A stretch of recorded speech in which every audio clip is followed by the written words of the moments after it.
বিশ্বের শ্রমজীবী মানুষের ন্যায্য অধিকার আদায়ের ঐতিহাসিক দিন আজ। 1886 সালের এ দিনে শ্রমিকদের আত্মত্যাগের বিনিময়ে 8 ঘন্টা শ্রমের দাবি প্রতিষ্ঠিত হয়েছিল। শ্রমিকদের আত্মত্যাগের এ দিনটিকে সারা বিশ্বের মহান মে দিবস হিসেবে পালিত হচ্ছে।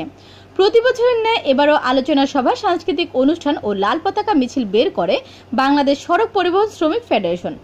অনুষ্ঠানে প্রধান অতিথি হিসেবে উপস্থিত ছিলেন ফেডারেশনের সভাপতি শাহজাহান খান এমপি। প্রধান বক্তা সাধারণ সম্পাদক ওসমান আলী। আরও বক্তব্য রাখেন ফেডারেশনের কেন্দ্রীয় নেতৃবৃন্দ। আলোচনা সভা শেষে লাল পতাকা মিছিল বের করা হয়।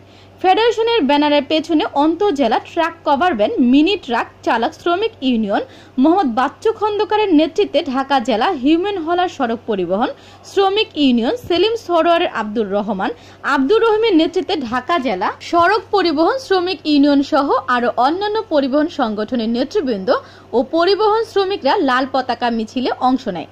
মিছিলটি মতিঝিল বকচত্বর থেকে শুরু হয়ে পল্টন মোড়ে এসে শেষ হয়। একটি সেক্টরে একটি সংগঠন, সেটি হলো বাংলাদেশ সড়ক পরিবহন শ্রমিক ফেডারেশন। প্রত্যেকটি সরকারের সময় আমরা বিভিন্ন দাবি উত্থাপন করি। আমরা এই সরকারের কাছে আমরা দাবি উত্থাপন করেছি। ইতিমধ্যে অনেক দাবি হয়তো পালিত হয়, মানে তারা গ্রহণ করেছেন। যেমন আইনের প্রায় 34টি আমরা সংশোধনী দিয়েছিলাম, সেখানে 32টি সংশোধনী নীতিগতভাবে তারা একমত হয়েছেন এবং তার কিছু অংশ সংসদে উত্থাপন হবে বলে আমি মনে করছি। তবে একটা বিষয় হলো যে বিমা, মোটরযান বিমা, এই আইনটি ছিল অপশনাল, ঐচ্ছিক।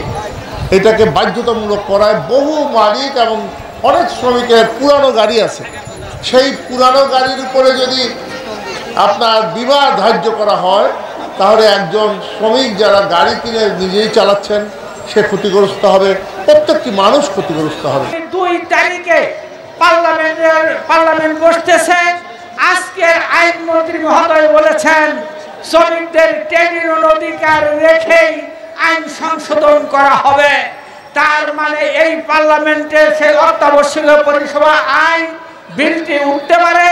সেই কারণে আমরা শ্রমিক কর্মচারী ঐক্য পরিষদ, বাংলাদেশ সড়ক পরিবহন শ্রমিক ফেডারেশন, নৌযান শ্রমিক ফেডারেশন, প্রেস ক্লাব থেকে একটা কর্মসূচি ঘোষণা করব।